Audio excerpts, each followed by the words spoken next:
পুঁই শাক দিয়ে মাছের মাথা দিয়ে করবো। আমি মাছ ভেজে নেব, মাছের মাথা ভেজে নেব।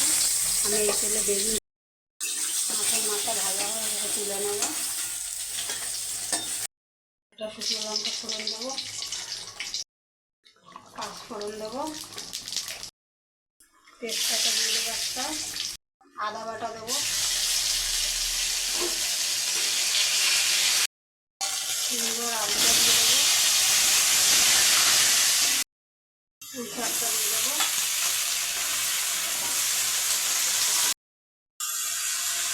নুন দেবো, একসাথে জিরে ধনে বাটা আমি দিয়ে দেবো।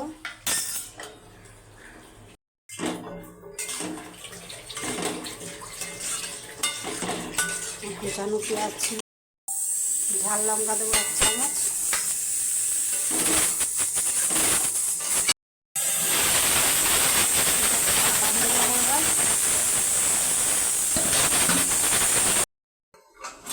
পুঁই শাকের ঢাকাটা খুলে দেখে নেব।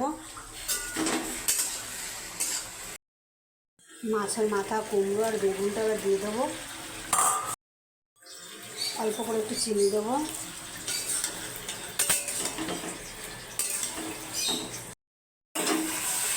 হয়ে গেছে পুঁই শাক, মাছের মাথা দিয়ে পুঁই শাকের তরকারি।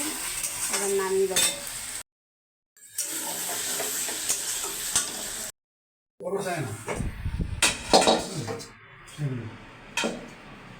আমরা